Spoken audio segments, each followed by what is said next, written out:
Hello everyone, कैसे हो आप सभी। आई होप सभी अच्छे होंगे और अच्छे से तैयारी कर रहे होंगे आने वाले एग्जाम्स के लिए। तो आप सभी का स्वागत है आपके अपने चैनल घर से पाठशाला में। मेरा नाम रोहित गर्ग है। मैं करंटली एनआईएसएल में as an administrative officer working हूँ। तो जैसे कि हमने एक इंश्योरेंस अवेयरनेस की एक सीरीज स्टार्ट की थी, जिसमें ऑलरेडी हम 220 क्वेश्चन हैं उसमें कवर कर चुके हैं। टोटल 6 क्लासेस आपकी अपलोड हो चुकी हैं चैनल पे। उसकी प्लेलिस्ट आपको प्लेलिस्ट सेक्शन में आपको मिल जाएगी। उसका लिंक डिस्क्रिप्शन और कमेंट सेक्शन में भी आपको मिल जाएगा। और एक हमने अलग से एक कंप्यूटर अवेयरनेस की सीरीज़ भी ऑलरेडी कंप्लीट कर चुके हैं 500 मोस्ट इंपॉर्टेंट क्वेश्चंस की। तो वो सीरीज़ भी आप देख सकते हैं। अगर आपके एग्ज़ाम में कंप्यूटर सेक्शन है तो वो मोस्ट इंपॉर्टेंट क्वेश्चंस हैं जो कि आपके बैंकिंग और इंश्योरेंस एग्ज़ाम्स के लिए मोस्ट इंपॉर्टेंट हैं। तो उसकी जो प्लेलिस्ट है आपको वहाँ पे चैनल पे मिल जाएगी। और बाकी इन वीडियोज़ के लिए आप टेलीग्राम चैनल से भी जुड़ सकते हैं, जहाँ पे मोस्ट इंपॉर्टेंट डॉक्यूमेंट्स आपको मिल जाएंगे। उसका लिंक डिस्क्रिप्शन और कमेंट सेक्शन में आपको मिल जाएगा। तो शुरू करते हैं इस वीडियो को। फर्स्ट क्वेश्चन जो आपका है, insurance contracts are often described as aleatory contracts, what does it this mean. Aleatory contracts के बारे में यहाँ पे पूछा गया है कि इसका मीनिंग क्या है इंश्योरेंस कॉन्ट्रैक्ट्स में। ऑप्शन आपके दिए गए हैं। ऑप्शन नंबर बी आपका करेक्ट है यहाँ पे। They involve N unequal exchange of the value based on uncertain future event. जो ये एलिएटरी कॉन्ट्रैक्ट्स रहते हैं वो अनसर्टेन फ्यूचर इवेंट्स पे बेस्ड रहते हैं। And alliatory contracts depend on the uncertain event. A policyholder might pay just one premium of 10,000 and die, resulting in a 50 lakh rupees payout. And alternatively, they may pay premiums for 20 years and never claim. The values exchanged are inherently unequal. इसमें कहने का मतलब क्या है कि अगर आप मान लीजिए किसी ने लाइफ इंश्योरेंस की एक पॉलिसी ली है और उसने अभी 10,000 का प्रीमियम भरा है, और पॉलिसी थी आपकी मान लीजिए 10 लाख सम एश्योर्ड थी। तो अगर उसकी डेथ अगर 10,000 के प्रीमियम पे करने के बाद उसकी इमीडिएटली डेथ हो जाती है, तो 10 लाख रुपीज़ का सम एश्योर्ड था वो पूरा उसको मिल जाएगा। कहने का मतलब इसमें क्या रहता है कि आपका जो एक्सचेंज है, आप जितना दे रहे हैं और जितना आपको मिल रहा है वो अनइक्वल रहता है। कभी कभी आप पूरा जो प्रीमियम है वो पे कर देते हैं, बट आपको जो क्लेम है डबल नहीं मिलता, क्योंकि जो उसका मेच्योरिटी पीरियड रहता है वो कंप्लीट हो जाता है, बट आपको उसका क्लेम नहीं मिलता क्योंकि कोई भी मिसहैपनिंग नहीं होती है। तो इसका एलिटरी कॉन्ट्रैक्ट्स का मीनिंग है unequal exchange of the value based on uncertain future event. तो अनसर्टेन फ्यूचर इवेंट पे ये बेस रहता है। अगला क्वेश्चन आपका, the insurance regulatory and development authority of India is a 10 member body. It consists of the chairman, some whole time members and some part time members. What the exact composition? तो यहाँ पे जो IRDA है उसके member body जो है उसका composition यहाँ पे पूछा गया है। तो ऑप्शन आपके दिए गए हैं। आंसर रहेगा आपका option number B, 1 chairman, 5 whole time member, 4 part time member। तो आपके टोटल 10 मेंबर रहते हैं, जिसमें एक चेयरमैन रहता है, 5 आपके होल टाइम मेंबर रहते हैं और 4 आपके पार्ट टाइम मेंबर रहते हैं। As per the IRDA act 1999, the authority is a 10 member body consisting of a chairman, 5 whole time members and 4 part time members, all appointed by the government of India. और इनको appoint कौन करता है? Government of India. अगला question आपका, what is a automatic premium loan. Automatic premium loan के बारे में यहाँ पे पूछा गया है। APL provision in a life insurance policy. तो इन लाइफ इंश्योरेंस पॉलिसी में APL क्या होता है उसके बारे में यहाँ पे पूछा गया है। A loan given to a boy a car, a facility where the insurer automatically pays the unpaid premium out of the policy's surrender value to prevent lapsation. A loan given to the agent, automatic deduction of the premium from the bank account, a mandatory loan taken at inception। तो आपका answer रहेगा यहाँ पे option number B, a facility where the insurer automatically pays the unpaid premium out of the policy surrender value to prevent the lapsation. If a policyholder forgets to pay the premium and the grace period expires, the APL clause automatically deducts the premium amount from the accumulated cash value surrender value as a loan and keeping the life cover active। तो आपका जो है जो payment हो जाती है वो आपकी सरेंडर वैल्यू से हो जाती है।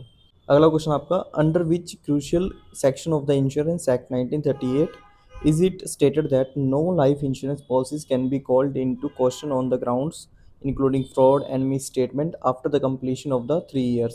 तो आपका यहाँ पे सेक्शन नंबर बताना है कि कौन सा सेक्शन है जो बताता है कि कोई भी जो लाइफ इंश्योरेंस पॉलिसी है उसको मतलब क्वेश्चन नहीं किया जा सकता उस पॉलिसी पे एनी ग्राउंड्स लाइक फ्रॉड और miss statement after completion of 3 years, मतलब 3 साल कंप्लीट होने के बाद। तो ऑप्शन दिए गए हैं आपके सामने section 38, section 39, section 41, section 45, section 64 वीबी। तो आपका आंसर रहेगा यहाँ पे section 45। Section 45 is the incontestability clause.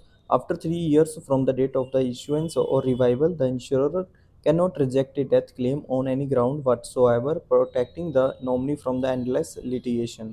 तो 3 साल कंप्लीट होने के बाद कोई भी आपका यहाँ पे क्वेश्चन नहीं किया जाएगा पॉलिसी पे। सेक्शन 45 ये बताता है। अगला क्वेश्चन आपका, a type of proportional reinsurance where the insurer and the reinsurer agree to share every risk, premium and loss in a fixed or pre-agreed percentage is called। तो अगर वो प्री एग्रीड परसेंटेज पे उसको मतलब वो कर लेते हैं, एग्री कर लेते हैं कि इतनी परसेंटेज पे वो शेयर करेंगे रिस्क और प्रीमियम और लॉस को, तो वो जो प्री एग्रीड परसेंटेज रहती है उसको क्या बोलते हैं? It is a type of the proportional reinsurance. तो ऑप्शन दिए गए हैं आपके सामने, excess of the loss treaty, surplus treaty, quota share treaty, facultative reinsurance, top loss treaty. तो आपका आंसर रहेगा यहाँ पे option number C, quota share treaty। In a quota share treaty, a fixed proportion quota of every policy written by the primary insurer is automatically ceded to the reinsurer and regardless of the size of the risk। तो आपका यहाँ पे एक fixed percentage यहाँ पे रहती है quota share treaty में। अगला क्वेश्चन आपका, विच टाइप ऑफ री insurance only comes in effect if A loss exceeds a specific pre determined financial threshold. जैसा कि यहाँ पे बताया गया, page only if the loss is above 10 crore. मतलब एक फिक्स्ड थ्रेशोल्ड रहती है, जब अगर उस थ्रेशोल्ड से लॉस आपका एक्सेस होता है तो वो जो एक्सेस अमाउंट है वो री इंश्योरर जो रहता है आपका वो पे करेगा, और उससे पहले जो अमाउंट है वो जो प्राइमरी जो आपका इंश्योरर है वो पे करेगा। तो इसको क्या कहते हैं, किस टाइप का ये री इंश्योरेंस रहता है? ऑप्शन दिए गए हैं आपके, proportional treaty, quota share, surplus treaty, excess of loss treaty, जिसको XOL भी बोलते हैं, को इंश्योरेंस। तो आपका आंसर रहेगा यहाँ पे option number D, excess of loss treaty. Excess of loss treaty is a non-proportional reinsurance. The primary insurer pays all the losses up to a set limit. Like आप पर बताया गया था कि 10 crore. The reinsurer only steps into the pay the excess amount above the limit during a major catastrophe। तो अगर कुछ भी एक्सेस अमाउंट होती है वो थ्रेशोल्ड लिमिट से, तो वो तब जो है आपका री इंश्योरर है वो आगे आएगा और जो एक्सेस अमाउंट है वो पे करेगा। तो इसको बोलते हैं एक्सेस ऑफ लॉस ट्रीटी। अगला क्वेश्चन आपका, if a policy holder does not make any claim for 5 consecutive years, what is the maximum no claim bonus percentage they can earn on their own damage premium. तो यहाँ पे अगर बताया गया कि अगर 5 साल तक कोई भी पर्सन है वो क्लेम नहीं करता है, पॉलिसी होल्डर कुछ भी क्लेम नहीं करता है, तो उसको एक नो क्लेम बोनस दिया जाता है। वो कितनी मतलब नो क्लेम बोनस की परसेंटेज यहाँ पे पूछी गई है कि वो कितनी परसेंटेज उसको मिलती है। ऑप्शन दिए गए हैं आपके 20%, 35%, 40%, 50% और 65%। तो आपका आंसर रहेगा यहाँ पे 50%। द जो no claim bonus, the non claim bonus scale in motor insurance increases yearly for claim free years. तो आपका जो है वो ईयरली इंक्रीज होता है, जिसमें आपका कोई क्लेम नहीं हुआ होता वो ईयर्स में इंक्रीज होता है हर साल। 20% for the first year, 25% second year, 35% third year and 45% fourth year and caps at a maximum of 50% 5 consecutive claim free years. तो 50% का यहाँ पे मैक्सिमम कैप है। अगला क्वेश्चन आपका, the insured declared value, IDV का यहाँ पे फुल फॉर्म क्या रहता है? Insured declared value. ये फुल फॉर्म आपसे एग्जाम में पूछी जा सकती है। The insured declared value is the maximum sum assured in a motor insurance as per the standard depreciation schedule. What is the depreciation applied for a car that is between the 1 और 2 years old. 1 साल से 2 साल के बीच में जो भी car में रहती है, पुरानी रहती है, तो उस पर कितना डेप्रिसिएशन लगता है? तो ऑप्शन दिए गए हैं आपके 5%, 10%, 15%, 20% और 50%। तो आपका आंसर रहेगा यहाँ पे 20%। Standard IDV depreciation scale, up to 6 month आपका 5% लगता है, 6 मंथ्स टू 1 ईयर आपका 15%, 1 to 2 ईयर्स आपका 20%, 2 to 3 ईयर्स आपका 30% और 3 to 4 ईयर्स आपका 40% और 4 to 5 ईयर्स आपका 50%। तो यहाँ पे 1 to 2 ईयर्स का यहाँ पे पूछा गया था, तो आपका आंसर रहेगा यहाँ पे 20%। अगला क्वेश्चन आपका, what is the concept of proportionate deduction in the mediclaim policies. Proportionate deduction आपका पूछा गया है कि मेडिक्लेम पॉलिसीज में कॉन्सेप्ट के बाद क्या होता है। ऑप्शन दिए गए हैं आपके, deducting the agent commission from the claims, reducing all hospital charges proportionately if the patient opts for a room rent higher than the policy limit, deducting the tax from the claim amount payout, और paying claims in installments. तो आपका answer रहेगा यहाँ पे option number B, reducing all the hospital charges like doctor fees, OT charges proportionately if the patient opts for a room rent higher than a policy limit। अगर वो कोई patient है वो ऑप्ट करता है room rent higher than the policy, जितनी policy limit में दिया गया है उससे अगर ज़्यादा ऑप्ट करता है तो वो प्रोपोर्शनेटली आपका चार्जेस वहाँ पे रिड्यूस किए जाएंगे। If your room rent is 5000 but you choose A 10,000 room, अगर आपका पॉलिसी में 5000 अलाउड है बट आपने चूज़ कर लिया 10,000 का, the insure does not just cut the room rent, they will proportionately reduce all the associated medical expenses like surgery doctor visits by 50%। तो वो सिर्फ रूम रेंट नहीं डिडक्ट करेगा, बाकी आपके अदर जो भी इससे रिलेटेड मेडिकल एक्सपेंसेस होंगे उसको भी रिड्यूस कर देगा उसकी प्रोपोर्शन में। लाइक यहाँ पे 5000 अलाउड था, 10,000 आपने लिया है, मतलब 50% ज़्यादा लिया है, मतलब आपने जो है उसका 100% बढ़ा लिया है, तो आपको 50% वो कम करेगा, क्योंकि 10,000 है तो उसको 5,000 तक लेके आने के लिए 50% रिडक्शन करनी पड़ेगी। तो 50% आपका ऑल मेडिकल एक्सपेंसेस में यहाँ पे डिडक्ट किया जाएगा। अगला क्वेश्चन आपका, which statistical table is used by the actuaries specifically to determine the frequency, duration, and incidence of sickness, disease in a population to price the health insurance। तो यहाँ पे स्टेटिस्टिकल टेबल का नाम पूछा गया है जो कि एक्चुअरीज वगैरह यूज़ करते हैं। ऑप्शन दिए गए हैं, mortality table, morbidity table, annuity table, solvency table, yield curve. आपका आंसर रहेगा यहाँ पे option number B, morbidity table. Okay, यहाँ पे बताया गया कि जो मोर्टेलिटी टेबल है वो डील करता है death like life insurance cases में, और जो आपका morbidity deals with illness injuries और disease rates like in health insurance. तो आपका मॉर्बिडिटी जो टेबल है वो हेल्थ इंश्योरेंस में काम आता है, और आपका मोर्टेलिटी जो टेबल है वो आपका लाइफ इंश्योरेंस में। अगला क्वेश्चन आपका, the sue and labour clause in marine policies implies that. तो आपके ऑप्शन दिए गए हैं, the crew can sue the captain for the labor disputes. The insurer will pay the expenses incurred by the insured to protect the cargo and minimize the imminent loss. The insurer pays for the delayed labor. The policy covers strikes and riots. और the shipbuilder is sued for defects। तो आपका answer रहेगा यहाँ पे option number B, the insurer will pay the expenses incurred by the insured to protect the cargo and minimise the imminent loss. तो मतलब इसका क्या है कि अगर आप मान लीजिए वैसे इसमें इंश्योरेंस लेते तो एक गाइड किया जाता है कि कैसे आप अपने लॉस को कम कर सकते हैं, और बाय चांस अगर आपकी कोई शिप कार्गो है उसमें अगर कुछ डूब रही है या उसको बचाने के लिए कोई भी इंश्योर्ड है वो कुछ भी प्रयास करता है, उसमें कुछ एक्सपेंसेस खर्चा आता है, तो वो जो खर्चा है वो सारा खर्चा इंश्योरर बियर करेगा। तो स्यू एंड लेबर क्लोज का मतलब यही है कि मेरीन पॉलिसीज में कि insurer will pay the expenses incurred by the insured to protect the cargo and minimize the imminent loss. If a ship is in distress, the insured must take steps, sue and labor to save the goods. The insurer reimburses the expenses even if the total payout exceeds the sum insured। चाहे उसका जो जितना सम insured था उससे ज़्यादा खर्चा हो जाए, अगर मतलब जो उसने शिप को बचाने के लिए जो खर्चा किया था, अगर वो खर्चा इंक्लूड करने के बाद आपका सम इंश्योर्ड से भी ज़्यादा आपका क्लेम बन रहा है, तब भी वो इंश्योरर है वो उसको पे आउट करेगा फुल। तो उसमें वो ऐसा नहीं बोल सकता कि आपका सम इंश्योर्ड इतना था मैं इतना ही पे करूँगा, पर इसके अकॉर्डिंग ये आपको फुल पे करना पड़ेगा इंश्योरर के द्वारा। अगला क्वेश्चन है आपका, marine insurance, in marine insurance what does the CTL stand for in motor and marine insurance. CTL की यहाँ पे फुल फॉर्म आपसे पूछी गई है। ऑप्शन दिए गए हैं आपके सामने, cargo transit liability, constructive total loss, comprehensive third liability, complete transit loss, और कमर्शियल ट्रांसपोर्ट लाइसेंस। तो आपका आंसर रहेगा यहाँ पे option number B, constructive total loss. CTL means constructive total loss. A constructive total loss occurs when the property is not completely destroyed, but the cost of the recovering and repairing it would exceed its actual insured value.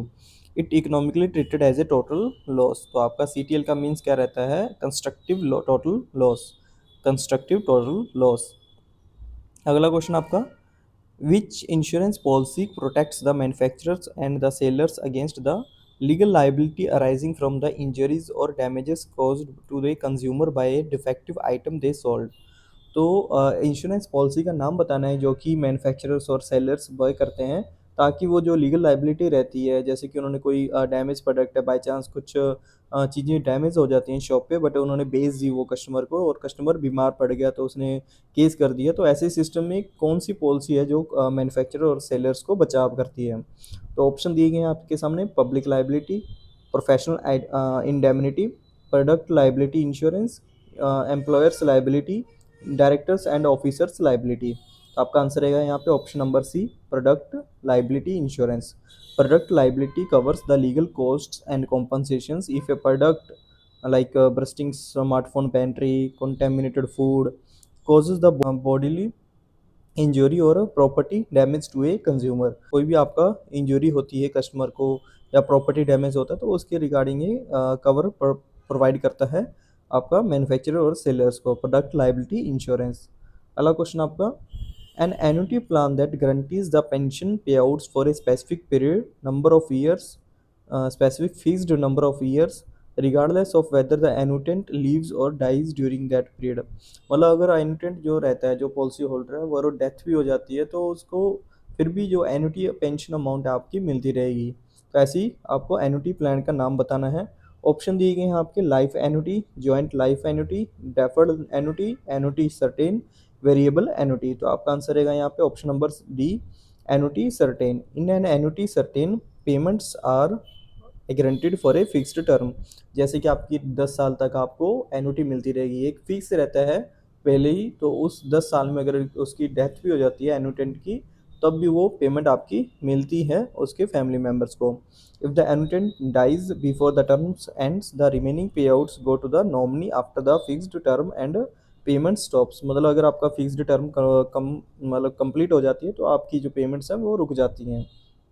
अगला question आपका, the minimum surrender value granted by the insurer after the premium has been paid for a specific number of years is granted surrender value. इसको क्या बोलते हैं, granted surrender value. एक granted रहती है surrender value की जो इंश्योरर है after premium has been paid for a specific number of, मतलब मान लीजिए अगर 10 साल तक उसने पेमेंट कर दी है प्रीमियम की, उस 10 साल के बाद उसको एक गारंटी दे दी जाएगी कि इतनी आपको सरेंडर वैल्यू मिलेगी ही मिलेगी मिनिमम, तो उसको बोलते हैं granted surrender value. What is the special surrender value, but यहाँ पे पूछा गया है कि स्पेशल सरेंडर वैल्यू क्या होती है। ऑप्शन दिए गए हैं, a value lower then the granted surrender value, a dynamically calculated value based on the accumulated bonus and current market conditions usually higher than the GSV, a penalty value, value paid to the agent, the value paid only on the death. तो आपका answer है यहाँ पे option number B, a dynamically calculated value based on accumulated bonus and current market conditions usually higher than GSV। Insurers calculate the SSV, special surrender value, by factoring in the paid up value and accrued bonuses and applying a discount factor। The policy holder is paid whatever is higher between the GSV and the SSV। तो यहाँ पे जो भी policy holder को मिलता है वो higher रहता है between the GSV and SSV। GSV मतलब granted surrender value and SSV special surrender value, जिसमें आपके मतलब जो आपका जो कैलकुलेशन है वो सब कुछ ध्यान में रख के की जाती है, जैसे कि आपका मार्केट कंडीशंस हो गई, एक्रूड बोनसेस हो गए, तो सबको ध्यान में रख के एक वैल्यू आपका जो बनाई जाती है स्पेशल सरेंडर वैल्यू। तो अगर वो SSV आपकी ग्रेटर देन GSV रहती है तो आपको वो पे की जाएगी, अगर GSV आपकी ग्रेटर देन SSV रहती है तो आपको GSV पे की जाएगी। अगला क्वेश्चन आपका, a policy where the insurer agrees to pay the cost of replacing the destroyed property with new property of the same kind without deducting any depreciation is called. Without deducting any depreciation मतलब कुछ भी depreciation deduct नहीं होता, आपको same to same new value आपको मिल जाती है।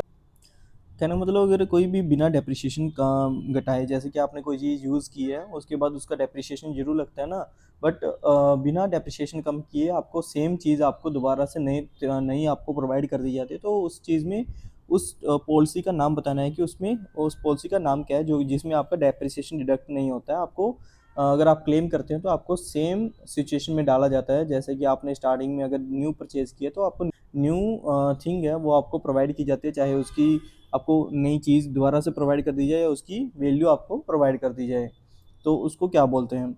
ऑप्शन दिए गए हैं आपके, market value policy, reinstatement value policy, declaration policy, floating policy, constitutional loss policy. तो आपका आंसर रहेगा यहाँ पे reinstatement value policy. Standard fire policies पे depreciated value. Reinstatement means new for old policies pay the full replacement cost provided the insured actual rebuilds and replaces the property। तो आपकी जो new for old मतलब आपकी जो भी old property थी उसके प्लेस पे आपको न्यू जो आपकी प्रॉपर्टी है, मशीनरी कुछ भी है, आपको प्रोवाइड की जाती है। री इंस्टेटमेंट पॉलिसी रहती है वो। अगला क्वेश्चन आपका, business with stocks that fluctuate widely in value throughout the year like cotton and jewelry, boy which type of fire policy to avoid paying the excess premium or facing under insurance। तो कौन सी policy है। Option दिए गए आपके, valued policy, floating policy, declaration policy, specific policy, constitutional policy. तो आपका answer रहेगा यहाँ पे option number C, declaration policy. In a declaration policy, a provisional premium is paid on maximum estimated value। The insured declares the actual stock value monthly at the year end। The premium is adjusted based on the average declared values। तो आपका जो premium है उसको adjust किया जाता है according to the जो भी आपकी एवरेज डिक्लेयर्ड वैल्यू आपकी निकलती है साल के लास्ट में। तो अगला क्वेश्चन आपका, what is arbitration close in insurance contracts. तो आर्बिट्रेशन क्लोज के बारे में आप पूछा गया है, क्या होता है इंश्योरेंस कॉन्ट्रैक्ट्स में। ऑप्शन दिए गए हैं, it allows the insurer to reject the claim, it mandates that the disputes regarding the quantum amount of the claim must be settled by an independent arbitrator before going to the court, it cancels the policy if the premium is late, it transfers the claim to the IRDAI, it dictates who the nominee will be। तो option number आपका B सही है यहाँ पे। It mandates that the disputes regarding the quantum amount of the claim must be settled by an independent arbitrator before going to court। Arbitration applies only when the insurer accepts the liability but there is a disagreement on the payout amount। If the insurer rejects the claim entirely, arbitration cannot be used। The matter goes to the court or ombudsman। इसमें क्या रहता है कि एक जो value रहती है पे क्लेम करते हो आप, तो क्लेम के अमाउंट पे जो डिस्प्यूट रहता है उसके लिए यहाँ पे आर्बिट्रेशन के लिए यहाँ पे अप्लाई होता है क्लोज, जो आपका आर्बिट्रेशन क्लोज है। इसमें क्या रहता है, आपका कोर्ट में जाने से पहले ही जो आपका है वो केस है वो एक इंडिपेंडेंट पर्सन आर्बिट्रेटर रहता है, वो डिसाइड करता है कि जो आपका डिस्प्यूट है वो सॉल्व करने की कोशिश करता है। अगर आपका कोई केस सॉल्व नहीं होता है तब आपका जो है कोई केस कोर्ट या ओम्बड्समैन के पास भेजा जाता है। बट अगर इंश्योरर है वो पूरा ही क्लेम रिजेक्ट कर देता है आपका, मतलब ऐसा नहीं है कुछ अमाउंट तक आपका जो डिस्प्यूट है, बट पूरा ही क्लेम आपका इंश्योरर रिजेक्ट कर देता है, तो आप डायरेक्टली आप कोर्ट और ओम्बड्समैन में भी जा सकते हैं, उसमें आर्बिट्रेशन का क्लोज नहीं अप्लाई होता है। अगला क्वेश्चन आपका, a distribution channel established by the IRDA allowing the individuals to sell simple pre-underwritten over-the-counter insurance products with minimal training is known as। तो इसको बताना है कि कौन सा डिस्ट्रीब्यूशन चैनल है जो आईआरडीए ने अलाउ किया है कि इंडिविजुअल जो सिंपल और अंडर रिटन रहती हैं, जिसमें ज़्यादा अंडर राइटिंग की ज़रूरत नहीं रहती और ओवर द काउंटर आप इंश्योरेंस प्रोडक्ट्स को सेल कर सकते हैं, तो ऐसा डिस्ट्रीब्यूशन चैनल का नाम बताना है आपको। ऑप्शन दिए गए हैं आपके सामने, corporate agent, broker, POSP, point of sales person, web aggregator और एक्चुअरी। तो आपका आंसर रहेगा यहाँ पे option number C, POSP means point of sales person. A point of sales person is an individual who sells the basic standardized insurance products like two-wheeler insurance policy or simple term plans where minimal underwriting और advice is required. जहाँ पे मतलब बहुत कम underwriting की ज़रूरत पड़ती है, तो वो प्रोडक्ट्स जो हैं point of sales of person के द्वारा बेचे जाते हैं। पीओएसपी का फुल फॉर्म यहाँ पे पूछा जा सकता है, पॉइंट ऑफ सेल्स पर्सन। अगला क्वेश्चन आपका, the standard validity period for the licence of the insurance broker, corporate agent, web aggregator issued by the IRDAI. तो यहाँ पे पीरियड बताना है, वैलिडिटी पीरियड कितना रहता है इंश्योरेंस ब्रोकर और corporate agent and the web aggregator का। तो जो लाइसेंस उनको मिलता है उसका वैलिडिटी पीरियड कौन सा कितना रहता है। तो ऑप्शन दिए गए हैं आपके 1 year, 3 year, 5 years, 10 years, lifetime. तो आपका आंसर रहेगा यहाँ पे option number B, 3 years. License for the most insurance intermediaries, broker, corporate agents, web aggregators are valid for a period of 3 years after which they must be renewed. तो 3 साल के बाद उनको रिन्यू करवाना पड़ता है जो भी लाइसेंस इनको मिलते हैं। अगला क्वेश्चन आपका, इन एक के man insurance policy who is the proposer and who pays the premium. तो के मैन इंश्योरेंस जो रहता है उसमें प्रपोजर कौन है और कौन प्रीमियम पे करता है। ऑप्शन दिए गए हैं आपके सामने। Employee is the proposer, employer pays the premium, employer is the proposer and pays the premium, employee is the both और the government is the proposer, the agent pays the premium. तो answer रहेगा आपका option number B. Option number B, the employer is the proposer and the pays the premium. जो employer रहता है वही तो proposer होता है और वही प्रीमियम पे करता है। Employer buys the policy on the life of the crucial employee to protect the business from the financial loss if the employees dies the claim is paid to the employer. तो जो भी companies रहती हैं वो अपने जो main persons रहते हैं जो कंपनी को चला रहे हैं, जिनकी वजह से वो बिजनेस ग्रो कर रहा है, अगर वो व्यक्ति मर जाता है तो वो कंपनी जो है वो लॉस में जा सकती है। तो ऐसे जो पर्सनस रहते हैं कंपनी में, जो इंपॉर्टेंट पर्सनस रहते हैं उनके लिए ये केमैन इंश्योरेंस पॉलिसीज़ बनी हैं। तो कंपनी जो है केमैन इंश्योरेंस पॉलिसीज़ लेती है अपने उन एम्प्लॉयज़ के लिए।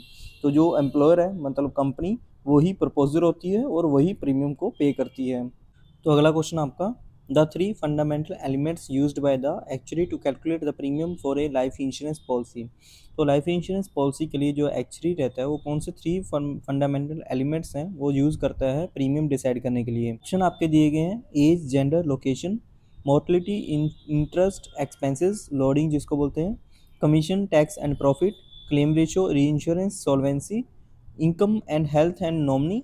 तो आपका आंसर रहेगा यहाँ पे option number B, mortality, interest and expenses. Actuaries calculate the premium by estimating the death rate जिसको मोर्टलिटी बोलते हैं, abstracting the investment income they will earn on the premiums, interest amount, adding the administrative costs and commissions जिसको expenses, जो भी expenses रहते हैं आपके, ये सब जो है वो जैसे subtract करता है इन्वेस्टमेंट इनकम को और ऐड करता है एडमिनिस्ट्रेटिव कॉस्ट और कमीशंस को, और जो आपकी जो एस्टिमेट की जाती है डेथ रेट को। तो ये चीज़ें तीन जो पैरामीटर्स रहते हैं वो यूज़ किए जाते हैं एक्चुअरीज के द्वारा कैलकुलेट करने के लिए प्रीमियम को।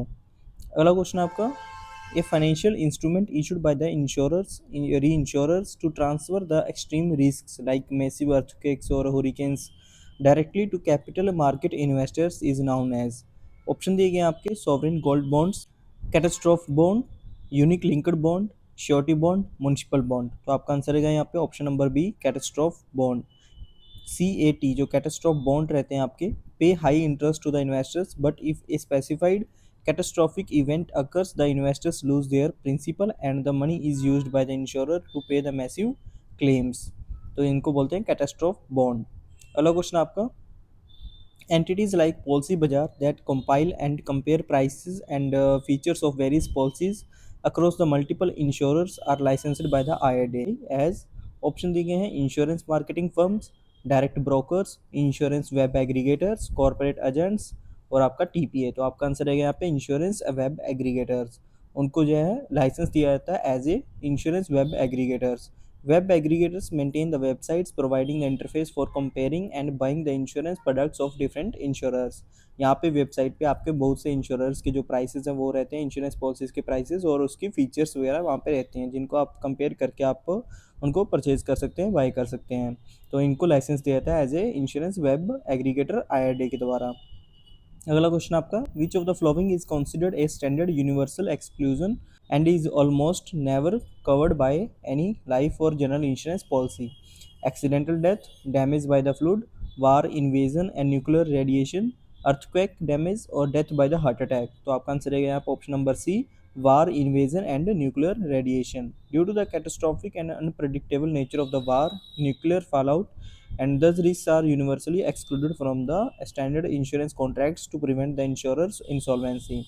तो आपके ये वार, इन्वेजन एंड न्यूक्लियर रेडिएशन रहते हैं, इनको एक्सक्लूड किया जाता है मोस्टली इंश्योरेंस कंपनीज के द्वारा। अगला क्वेश्चन आपका, what is the orphan policy? Orphan policy क्या है?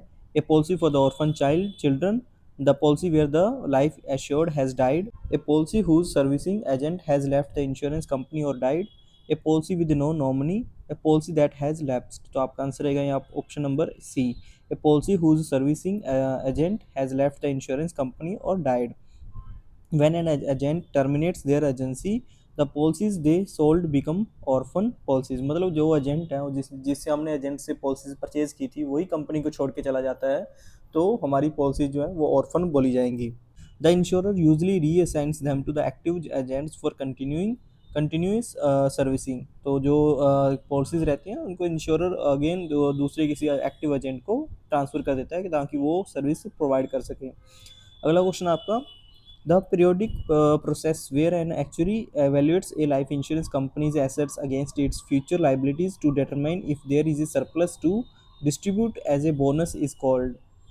ऑप्शन दिए गए हैं आपके, claims adjudication, actual valuation, loss assessment, solvency audit, due diligence, तो आपका आंसर रहेगा यहाँ पे option number B, actuarial valuation। Actuarial valuation is essentially the balance sheet process for life insurers to ensure they have enough funds to meet future claims and declare the bonuses. Actual जो valuation रहती है वो ज़रूरी रहती है ताकि जो पता लग सके इंश्योरर है वो है उसके पास एनफ फंड्स हैं या एनफ फंड्स हैं कि अपनी जो फ्यूचर क्लेम्स हैं या कोई डिक्लेयर बोनसेस डिक्लेयर करने हैं उनके लिए वो जो एबल है या नहीं है, मतलब वो फ्यूचर क्लेम्स को पे करने के लिए एबल है या नहीं है, और फ्यूचर जो डिक्लेयर बोनस जो डिक्लेयर करने हैं उनके लिए एबल है या नहीं है, उसके लिए एक्चुअल वैल्यूएशन इंपॉर्टेंट है। अगला क्वेश्चन आपका, a decreasing term insurance policy is the most commonly purchased by the customers to cover।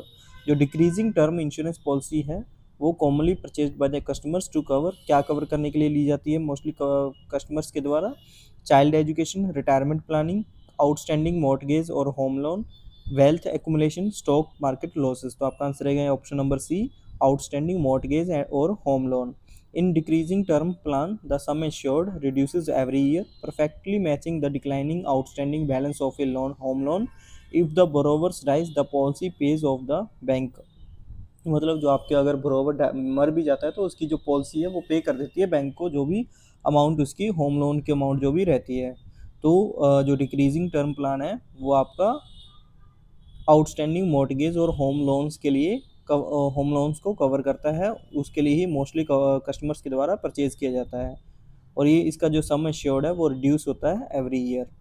अगला क्वेश्चन आपका, an increasing term insurance policy, जैसे कि हमने पीछे डिक्रीजिंग टर्म इंश्योरेंस पॉलिसी पूछा था, तो यहाँ पे increasing term insurance policy is designed primarily to combat the effects of deflation, increasing interest rates, inflation, taxation और करेंसी डिवैल्यूशन, तो आपका आंसर रहेगा यहाँ पे option number C, inflation, loss of purchasing power.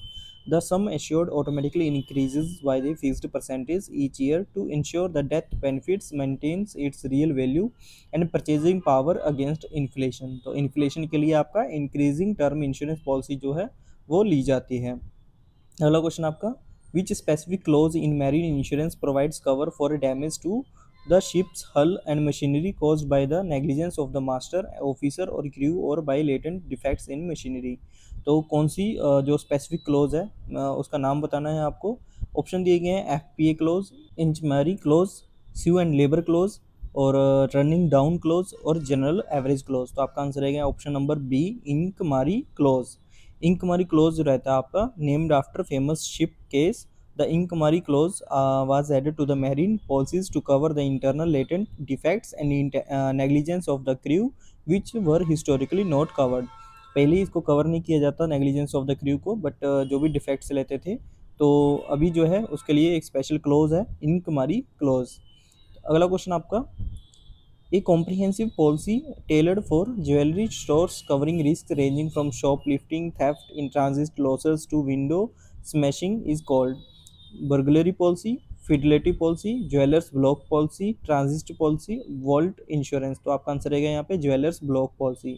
Jewellers block insurance is a highly specialised package policy designed specially to cover the unique high value risk associated with the jewelry trade। तो jewellery trade से related जो भी risk रहते हैं उनको cover कौन करता है, ज्वेलर्स ब्लॉक पॉलिसी।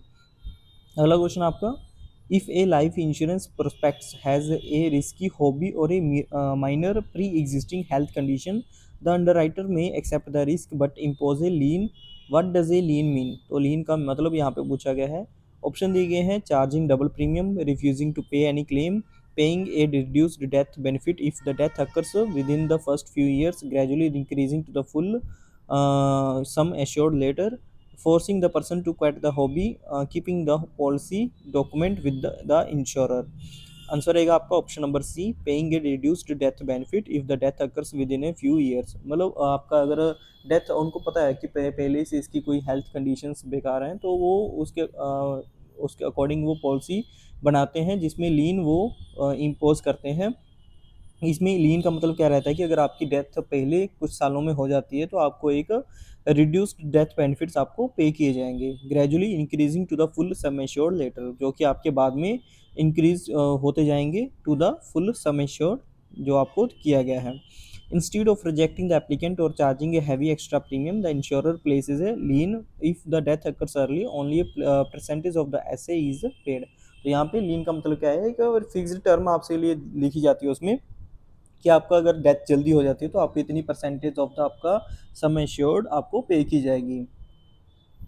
अगला क्वेश्चन आपका, an underwriter uses the numerical rating system to, underwriter use करता है numerical rating system for calculating the agent's commission, give a score to hospitals, assign positive and negative points to the prospect's health, family history and occupation to determine if they are standard and substandard risk, rate customer satisfaction, calculate GST. तो आपका answer रहेगा यहाँ पे option number C, assign positive and negative points to a prospects health, family history और occupation to determine if they are standard and substandard risk। तो standard और substandard risk आपके रहते हैं। जैसे सबस्टैंडर्ड रिस्क क्या होता है आपका, जिसमें आपके जो हाई प्रीमियम आपसे चार्ज किया जाता है, आपसे स्टैंडर्ड रिस्क रहता है उसमें नॉर्मल आपसे चार्ज किया जाता है, बट सब स्टैंडर्ड आपके बहुत ज़्यादा हाई लेवल के रिस्क रहते हैं जिसमें हाई प्रीमियम आपसे चार्ज किया जाता है, कुछ एक्सक्लूजन्स रहते हैं आपके। तो उस कैटेगरी में आपको डिवाइड करने के लिए आपको कुछ पॉजिटिव और नेगेटिव पॉइंट्स आपको दिए जाते हैं जो कि डिपेंड करते हैं आपके प्रोस्पेक्ट्स के हेल्थ पे, फैमिली हिस्ट्री पे, ऑक्यूपेशन पे। तो इनके अकॉर्डिंग जो आपको एक पॉजिटिव और नेगेटिव पॉइंट्स आपको असाइन किए जाते हैं। उसके बाद आपको स्टैंडर्ड और सब स्टैंडर्ड रिस्क कैटेगरी में आपको डाला जाता है। तो इसको न्यूमेरिकल रेटिंग सिस्टम के द्वारा किया जाता है। The numerical rating system assigns the points to various risk factors. A score of 100 is a standard, the higher score means higher risk or leading to the premium loading or rejection। अगला question आपका, if a policy holder exercises the free look option and returns the policy within the cooling off period, what amount is refunded to।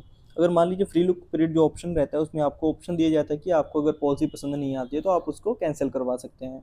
मान लीजिए उसने free look period में अपना जो है return कर दी पॉलिसी और कैंसिल कर दी उसने पॉलिसी, तो आपको कितनी अमाउंट आपको रिफंड की जाएगी वो पूछा गया है यहाँ पे। ऑप्शन दिए गए हैं 100% of the premium paid, nothing, premium paid minus proportionate risk premium for the period on cover, medical examinations cost and stamp duty, only 50% of the premium और द सम एश्योर्ड। तो आपका आंसर रहेगा यहाँ पे option number C, premium paid minus proportionate risk premium for the period on cover, medical examination cost and stamp duty. मतलब आपका ऐसा नहीं है कि फुल रिफंड कर दिया जाएगा, आपको आपसे जो जितने टाइम, मान लीजिए 10 दिन आपने पॉलिसी अपने पास रखी तो 10 दिन का आपको कवर भी तो दिया गया। अगर मान लीजिए कुछ हो जाता है तो आपको सम एश्योर्ड पे करते हो, तो वो पीरियड का जो प्रोपोर्शनेट रिस्क प्रीमियम रहेगा वो भी आपसे डिडक्ट होगा। बाकी जो भी आपके इंश्योरर के जो भी खर्चे हुए होंगे, आपके मेडिकल एक्सपेंसेस हुए होंगे, उसके भी एडमिनिस्ट्रेटिव एक्सपेंसेस रहते हैं ना, तो वो सब वो उसमें डिडक्ट करेगा उस प्रोपोर्शनेट बेस पे। The refund is not the absolute 100%, the insurer deducts the actual expenses incurred, stamp duty, medical test and the cost of the risk coverage provided for the 15 out of 30 days. मतलब जितने भी दिन जो free look period रहता है जैसे 30 days का, तो उसमें से जितने दिन उसने पॉलिसी अपने पास रखी, मान लो रिटर्न नहीं की, तो उस टाइम तक का जो भी एडमिनिस्ट्रेटिव एक्सपेंस रहेगा आपका वो सब आपका डिडक्ट होगा उसमें। अगला क्वेश्चन आपका, if a life insurance policy dies on the life insurance policy holder dies on the 10th day of the grace period before paying the due premium, what action will be insurer take. मतलब आपका grace period है, उसमें अगर premium पे नहीं किया उसने, अभी तक ग्रेस पीरियड चल रहा था, तो वो पहले 10th डे उसके ग्रेस पीरियड के मर जाता है, तो उसको उस केस में जो इंश्योरर है वो क्या एक्शन लेता है। ऑप्शन दिए गए आपके, reject the claim as premium was not paid on the due date, pay only the surrender value, pay the full sum assured minus the unpaid premium amount, full refund the old premiums only, ask the nominee to pay the premium first and then pay the claim। Answer रहेगा आपका option number C, pay the full sum assured minus the unpaid premium amount. The policy remains fully in force during the grace period. If the death occurs, the claim is valid, but the insurer will deduct the outstanding premium from the final death benefit पे out. तो आपका जो जिस period का आपने premium पे नहीं किया है वो पीरियड का जो प्रीमियम है वो माइनस हो जाएगा आपका सम एश्योर्ड में और बाकी की अमाउंट आपको पे कर दी जाएगी। तो अगला क्वेश्चन आपका, in a non contributory group life insurance scheme who pays the premium. जो non contributory group life insurance scheme है उसमें कौन प्रीमियम पे करता है? The employer and employ pay 50-50 और the employee pays 100%, the employer pays 100% of the premium, the government और IRDAI। तो आपका आंसर रहेगा यहाँ पे option number C, the employer pays 100% premium. यहाँ पे सिंपली लैंग्वेज में यहाँ पे लिखा गया है कि नॉन कॉन्ट्रीब्यूटरी मतलब एम्प्लॉय कुछ भी कंट्रीब्यूट नहीं कर रहा है उसमें। In a non contributory scheme the employer bears the entire cost of the premium, therefore 100% of the eligible employees must be covered to prevent adverse selection. In contributory the employees pay a share। तो non contributory है तो कोई भी employ उसमें share नहीं करेगा amount. तो अगर कंट्रीब्यूटरी रहता है तो आपका एम्प्लॉय का भी शेयर यहाँ पे लगता है, बट यहाँ पे एम्प्लॉयर ही पे करेगा 100% ऑफ द प्रीमियम। अगला क्वेश्चन आपका, in regulatory terms what does ASM and RSM stand for in solvency calculations? Annual sales margin, required sales margin और available solvency margin, required solvency margin, asset surplus model, risk surplus model, actual standard model, real standard model, average sum mode और real sum mode. तो आपका answer रहेगा यहाँ पे option number B, available solvency margin, required solvency margin. Available solvency margin जो रहता है is actual excess of the assets over liability. Required solvency margin is the regulatory minimum. ASM divided by the required solvency margin gives the solvency ratio must be more than 1.5। तो आपका जो regulatory के द्वारा दी जाती है minimum वो आपकी required सोल्वेंसी margin रहता है, और ASM को डिवाइड बाय RSM से करेंगे तो आपका जो सोल्वेंसी रेशियो आएगा वो आपका हायर देन 1.5 होना चाहिए। अगला क्वेश्चन आपका, Mr. X insures his 10 lakh house with company A for 6 lakh and company B for 4 lakh। X है वो अपने जो 10 लाख रुपए का घर है उसको इंश्योर कराता है, जिसमें वो कंपनी ए से 6 लाख रुपए का इंश्योरेंस लेता है और कंपनी बी से 4 लाख रुपए का। A fire causes a 5 lakh loss, how much will company A pay under the principle of contribution. तो यहाँ पे पूछा गया है कि कितना कंट्रीब्यूशन कंपनी ए पे करेगी।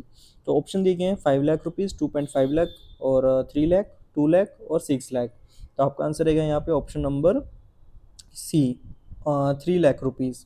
Contribution is proportionate, company A hold 60% of the total insurance 6 lakh out of 10 lakh, therefore company A pays 60% of the 5 lakh loss which is 3 lakh. मतलब ऐसा नहीं है कि आपको पूरा का पूरा 5 लाख वहाँ पे कर दिया जाएगा, आपको प्रोपोर्शनेट अमाउंट आपको पे की जाएगी। जैसे कि आपकी प्रॉपर्टी की वैल्यू थी 10 लाख रुपए, बट आपने इंश्योरेंस 6 लाख रुपए का ही करवाया था, तो आपका जो मतलब वो क्या है आपका 60% हो गया। आपका 60% आपने इंश्योरेंस करवा रखा बिल्डिंग का, अगर आपको 5 लाख का लॉस होता है तो आपको 60% अमाउंट ही वो पे करेगा जो कंपनी ए है। बाकी के अमाउंट आप दूसरी कंपनी से मांग सकते हैं। उसका आपने 4 लाख रुपए का जो क्लेम करवाया था, मतलब 40% आपका करवाया था, तो 40% आप अमाउंट दूसरी कंपनी बी आपको पे करेगी, बट कंपनी ए आपको 60% करेगी, जो कि आपका 3 लाख रुपये बनता है। अगला क्वेश्चन आपका, if an insurer accepts the late premiums from a customer for 5 years without complaint and suddenly cancel the policy in the 6th year for a late payment, the court will protect the customer under the principle of। अगर कोई insurer है वो accept करता है आपके late premiums from a customer for a 5 years without complaint, but suddenly वो cancel कर देता है आपकी policy in 6th year for the late payment. मतलब मान लीजिए 5 साल तक वो लेट आपके प्रीमियम एक्सेप्ट कर रहा था, बट आपके 6th ईयर आपको अगर कुछ भी आपका पेमेंट लेट होता है तो आपकी पॉलिसी कैंसिल कर देता है। इस केस में जो आपका कोर्ट है वो आपके कस्टमर को प्रोटेक्ट करेगा, बट किस प्रिंसिपल के अंदर वो पूछा गया है आपका। तो ऑप्शन दिए गए हैं subrogation, causa proxima, indemnity, waiver and estoppel, contribution. तो आपका आंसर रहेगा यहाँ पे option number D, waiver and estoppel. Waiver is the voluntary giving up of a known right, estoppel prevents the insurer from assisting that right later after the insured has relied on their previous behaviour. मतलब एक behaviour जो starting में चल रहा है, insured जो रहता है उस पर डिपेंड हो जाता है कि हाँ पहले भी एक्सेप्ट कर रहा था लेट पेमेंट, तो अगले साल भी मैं लेट पेमेंट करूँगा तो कोई प्रॉब्लम नहीं होगी। बट इंश्योरर ऐसा नहीं कर सकता कि पहले एक्सेप्ट कर रहा था बाद में उसको मतलब उस बेस पे वो कैंसिल कर दे, तो ऐसा नहीं कर सकता। उसके लिए जो प्रिंसिपल है वो है वेवर एंड स्टॉपल। तो अगला क्वेश्चन आपका, standard insurance policy document has different parts. Which part contains the specific and personalized details like insured's name, premium amount, policy term, and sum assured? तो ऑप्शन दिए गए हैं आपके, the operative clause, the recital clause, the policy schedule, the exclusions, the preamble. तो आपका answer रहेगा यहाँ पे policy schedule. The policy schedule is personalized phase page of the document containing all the specific variables unique to the individual contract। तो आपका answer रहेगा यहाँ पे पॉलिसी शेड्यूल। अगला क्वेश्चन आपका, what are the guaranteed additions in the life insurance policy? What are the guaranteed additions आपसे पूछा गया है, क्या होते हैं? Profits derived from the stock market, a fixed और pre determined amount added to the sum assured every year independent of the insurer's actual profits, bonus pay to the agents, penalty for the late premium, waiver of the GST. तो आपका answer रहेगा यहाँ पर option number B, a fixed predetermined amount added to the sum assured every year independent of the insurer's actual profits. Unlike the bonuses which depend on the company's profit performance, granted additions are explicitly promised upfront in the policy contract and accrue regardless of the market conditions। जिसमें आपका ऐसा नहीं है कि company को profit होगा तभी आपको जो है ग्रंटेड एडिशंस मिलेंगे। ग्रंटेड मतलब क्या रहता है कि आपको मिलेंगे ही मिलेंगे, चाहे कंपनी लॉस में हो प्रॉफिट में हो, तो जो है वो आपका ऐड होगा आपका सम एश्योर्ड में एवरी ईयर। अगला क्वेश्चन आपका, can a bank who acting as a corporate agent force a customer to buy an insurance policy in order to prove their home loan? तो ऑप्शन दिए गए हैं, yes it is a standard practice, yes but only for the life insurance, no this is illegal restrictive trade policy, और yes if the loan is above 50 lakh rupees, yes if the IRD approves. तो आपका answer रहेगा यहाँ पे option number C, no this is a illegal और restrictive trade practice. Bank cannot make the purchase of an insurance policy a mandatory precondition for a getting a loan. The customer has the right to buy insurance from any company of their choice। तो bank वाले जो भी हैं आपसे फोर्सली आपको बेच नहीं सकते हैं। आजकल क्या होता है कि बहुत से बैंक वाले मतलब पीछे पड़ जाते हैं कि ये पॉलिसी ले लो तो हम आपका लोन वगैरह करवा देंगे, तो ये रिस्ट्रिक्टिव ट्रेड प्रैक्टिस है। आप इसके अगेंस्ट अपना जो केस है वो भी कर सकते हैं, क्योंकि वो अलाउड नहीं है ऐसे, पीछे अलाउड नहीं है ऐसे फोर्सली आपको पॉलिसी बेचने के लिए। तो अगला क्वेश्चन आपका, if a applicant provides a non standard age proof like a self declaration और a village panchayat certificate, what action does the insurer take? तो इस केस में इंश्योरर क्या एक्शन लेता है? Reject the proposal immediately, accept it at a normal rates, charge an extra premium और restrictive policy term और sum assured, demand a DNA test और report to the IRD. तो आपका आंसर रहेगा यहाँ पे option number C, charge an extra premium as loading, जिसको age loading बोलते हैं कि एक्स्ट्रा प्रीमियम चार्ज किया जाता है बिकॉज ऑफ आपकी एज प्रूफ है वो आपने नॉन स्टैंडर्ड दिया है, और रिस्ट्रिक्टिव पॉलिसी टर्म और सम एश्योर्ड। तो because non standard age proofs carry a higher risk of the fraud और misstatement, underwriters compensate by charging an extra premium और limiting the maximum coverage allowed. तो वो extra charge करता है उसके लिए। अगला क्वेश्चन है आपका, इन लाइबिलिटी और director and officers insurance what is the retroactive date? तो रेट्रोएक्टिव डेट क्या होती है? The date the premium was paid, the date the policy expires, the date from which past wrongful acts and errors are covered under the current claims made by the policy, the date the company was founded, the date of the court judgment. तो आपका answer रहेगा यहाँ पे option number C, the date from the which past wrongful acts or errors are covered under the current claims made policy. It provides the continuous coverage for the past actions. If a claim is filed today for an error made 2 years ago, it is covered only if the error happened after the retroactive date specified in the policy। अगर retroactive date जो अगर mention है policy में तभी ये apply होगा। क्या मान लीजिए अगर आपका कोई कुछ एरर और रॉन्गफुल एक्ट है वो आपका पास्ट में हुआ है जो कि आप इस पॉलिसी में उसका क्लेम कर रहे हैं, तो ये तभी पॉसिबल है अगर आपका रेट्रोएक्टिव डेट आपकी स्पेसिफाइड है पॉलिसी में। अगला क्वेश्चन आपका, in shipping industry what are P&I clubs? जिसका फुल फॉर्म है protection and indemnity clubs, for the sailors to relax, mutual insurance associations formed by the ship owners to pool resources and cover third party liabilities not covered by the standard marine policies, government regulators, cargo loading unions, pirate protection forces. तो आपका answer रहेगा यहाँ पे option number B, mutual insurance associations formed by the ship owners to pool resources and cover third party liabilities not covered by the standard marine policies. P&I clubs provide the mutual non-profit insurance for open-ended risks like crew injuries, oil spills, and collisions liabilities that traditional insurers would not cover. अगला question आपका, can a single company hold a license to act as an insurance broker and a corporate agent simultaneously. तो option दिए गए आपके yes, yes if approved by the RBI, no there is a conflict of interest, yes but only in the rural areas, yes for the micro insurance only। Option दिए गए हैं आपके, तो answer रहेगा आपका no there is a conflict of interest. IRD regulations prohibits an entity from holding both license. An agent represent the insurer while a broker represents the customer, doing both creates a fundamental conflict of interest। क्योंकि agent जो रहता है वो insurer के बारे में सोचता है और जो ब्रोकर रहता है वो आपका कस्टमर के बारे में सोचता है। तो अगर एक ही पर्सन रहेगा दोनों, तो वो एक कॉन्फ्लिक्ट बन जाएगा, मतलब कॉन्फ्लिक्ट ऑफ इंटरेस्ट हो जाएगा। तो इसके लिए ये जो है वो अलाउड नहीं है। अगला क्वेश्चन आपका, within how many days must a policy holder typically submit all post hospitalization claim documents to the insurer TPA after being discharged. तो ऑप्शन दिए गए आपके 7 days, 15 to 30 days, 60 days, 90 days, 180 days. तो आपका answer रहेगा यहाँ पे 15 to 30 days. While the intimation of the admission must be immediate for 24 to 48 hours, the physical submission of the bills and discharge summaries for the reimbursement must generally be done within 15 to 30 days of the discharge। 15 से 30 दिन के आपके discharge होने के बाद आपको वो documents वगैरह सब जमा करवाने रहते हैं रिम्बर्समेंट के लिए। अगला क्वेश्चन आपका, charging an additional flat premium amount like 2 rupees extra पर 1000 sum assured for a person engaged in hazardous occupation like mining is called. मतलब कुछ एक्स्ट्रा प्रीमियम चार्ज करना उसको क्या कहते हैं, फ्लैट प्रीमियम अमाउंट। ऑप्शन दिए गए आपको, lien, flat extra premium, deductible, copay, bonus penalty. तो आपका आंसर रहेगा यहाँ पे option number B, flat extra premium.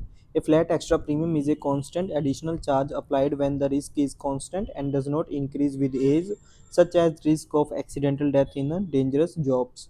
अगला क्वेश्चन आपका, the phrase nemo dat quod non habet, no इसका मतलब क्या है, no one gives what he does not have, relates to which fundamental insurance premium. तो आपका आंसर यहाँ पे ऑप्शन दिए गए हैं आपके, proximate cause, utmost good faith, insurable interest, subrogation, contribution. तो आंसर रहेगा आपका option number C, insurable interest. You can not insure a property or a claim a loss if you do not legally own it or have a financial interest in it. You can not transfer a right you do not possess. मतलब क्या है, आपका property आपके नाम पे होनी चाहिए, आपको कुछ फाइनेंशियल इंटरेस्ट होना चाहिए, तभी आप उसका इंश्योरेंस करवा सकते हैं। अगला क्वेश्चन आपका, under IRDA obligations, the social sector includes unorganized sector workers, informal sector workers, and economically vulnerable groups. Who among the following is considered part of the unorganized sector? तो किसको हम अनऑर्गेनाइज सेक्टर में यहाँ पे consider करेंगे? Option दिए गए, IT professionals, bank employees, self employed individuals like cobblers, street vendors and marginal farmers, government teachers, PSU workers. तो ऑप्शन आपके सामने है, आंसर आपको मुझे कमेंट सेक्शन में देना है इसका। यहाँ पे आपके 270 क्वेश्चंस आपके कंप्लीट हो चुके हैं और बाकी जल्दी आज या कल में और वीडियोस आपकी कंप्लीट हो जाएंगी। कल तक आपकी जो सारी वीडियोस हैं वो कंप्लीट हो जाएंगी आपकी मोस्टली। तो आपको ये सीरीज़ जो है अच्छे से देख के जानी है, एग्जाम से पहले के जाना है और रिवाइज करके जाना है। तो बाकी यही था, बाकी मिलते हैं नेक्स्ट वीडियो में। Thanks for watching, all the best.